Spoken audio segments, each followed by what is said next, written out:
নমস্কার বন্ধুরা, এসএসজি কুকিংয়ে আমি প্রিয়া। তো আজ আমি নিয়ে চলে এসেছি থোর। কলার যে ভিতরের যে অংশটা সেটাকেই থোর বলে। তো থোরের আমি ঘন্ট করে দেখাবো। ভিডিওটা লাইক ও চ্যানেলটি সাবস্ক্রাইব করবেন। অনেকদিন ভিডিও ছাড়তে পারিনি, তাই আমি খুব দুঃখিত। তো চলুন আমি রেসিপিটা করে দেখাই।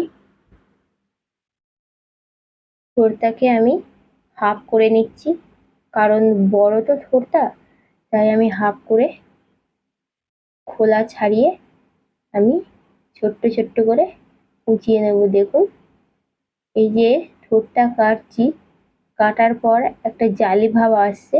ওই জালি ভাবটাকে আমি আঙুলের মধ্য দিয়ে গুঁড়িয়ে নিচ্ছি। দেখুন কিভাবে আমি গুঁড়িয়ে নিয়েছি। তো থোরটাকে আমি ছোট্ট ছোট্ট করে কেটে নিচ্ছি। দেখুন এরকম, যে ছোট্ট ছোট্ট করে আলু ভাজার কাটা হয় সেই রকম খুবই ছোট্ট করে কেটে নিয়েছি সরু সরু করে। থোরটা কাটা হয়ে গেছে দেখুন। দিয়ে আমি নুন মাখিয়ে আধা ঘন্টার মতো রেখে দেবো।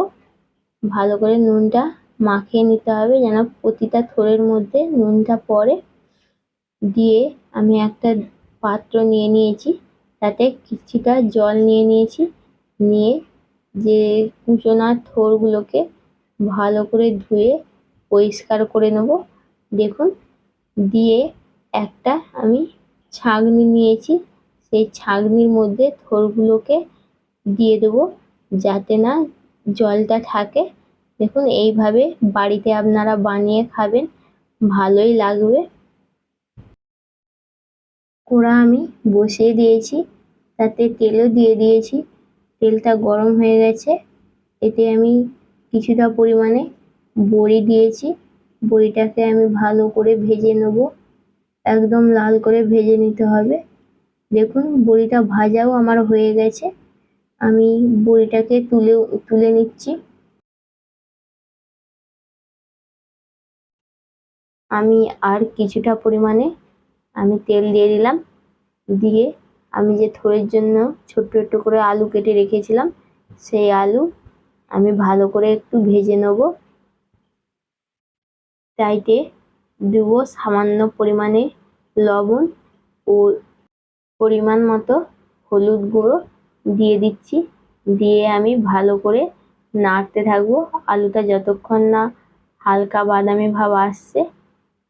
তো আলু আমার ভাজা হয়ে গেছে, আলুগুলোকে আমি একটা ডিশেতে তুলে নিচ্ছি।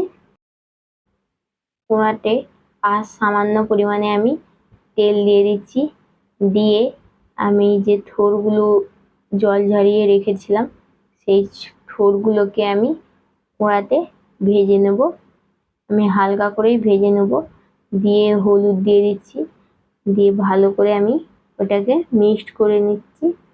নেওয়ার পর আমি দিয়ে দেব ছোলা। ছোলা আমি ভিজিয়ে রেখেছিলাম, সামান্য পরিমাণ ছোলা দিয়েছি। ওর সঙ্গে থোর আর ছোলা একসঙ্গে সিদ্ধ হয়ে যাওয়ার পর আমি নামিয়ে নিচ্ছি। এই থোরের ঘন্ট গরম ভাতের সঙ্গে খেতে বেশ ভালোই লাগবে। তো আমার কড়াটা গরম হয়ে গেছে, এতে আর কিছুটা পরিমাণে আমি তেল দিয়ে দিচ্ছি। দিয়ে ফোড়ন দিয়ে দেবো। ফোড়নে দিচ্ছি 5 ফোড়ন, 2টো শুকনো লঙ্কা আর একটু তেজপাতা। দিয়ে আমি ভালো করে ভেজে নেব। একটা বড় গোটা পেঁয়াজ নিয়ে নিয়েছি, সেই পেঁয়াজটাকে আমি সরু সরু করে কুচি নিয়েছি। নিয়ে সেই পেঁয়াজটাকে আমি ভেজে নেব যতক্ষণ না হালকা বাদামি রং হচ্ছে, ততক্ষণ আমি পেঁয়াজটাকে ভাজতে থাকবো। দিয়ে দেবো আদা পেস্ট। আদা পেস্ট দিয়ে আমি আদাটাকে ভালো করে ভেজে নেব।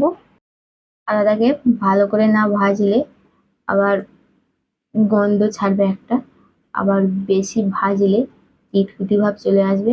তাই জন্য মিডিয়াম ভাবে ভেজে নিতে হবে, খুব বেশিও ভাজলে হবে না, আবার খুব কম ভাজলেও হবে না।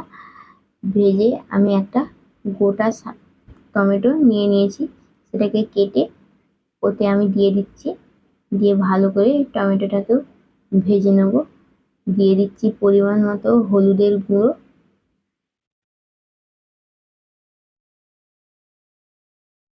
দিয়ে দেব পরিমাণ মতো লঙ্কার গুঁড়ো।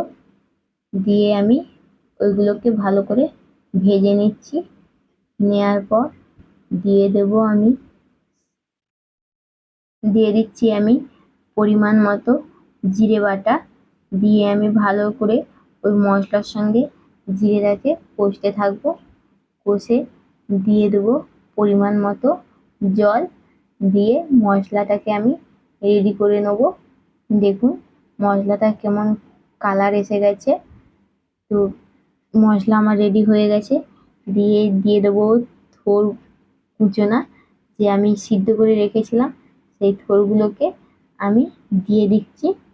দেওয়ার পর দেবো আলু ভাজা, যে আলু ভাজা ভেজে রেখেছিলাম সেই আলুগুলোকে আমি দিয়ে দিচ্ছি। দিয়ে ভালো করে ওই কষা মশলার সঙ্গে ভাজতে থাকবো। ভেজে দেখুন আমি কিরকম করে ভেজে নিয়েছি। দিয়ে আমি দিয়ে দেবো সামান্য পরিমাণে নুন, কারণ আমি থোড়েতে তো নুন মাখিয়ে রেখেছিলাম, সেই নুনটা আছে। আবার আমি কিছুটা পরিমাণে নুন দিয়ে দিলাম। দিয়ে ভালো করে মশলার সঙ্গে কষে নিচ্ছি। নেওয়ার পর আমি দিয়ে দেব সেদ্ধ হবার জন্য দিয়ে দিচ্ছি আমি পরিমাণ মতন জল। দিয়ে আমি ভালো করে ঘেঁটে নিচ্ছি। দিয়ে আমি একটা ঢাকা দিয়ে দিচ্ছি সেদ্ধ হবার জন্য।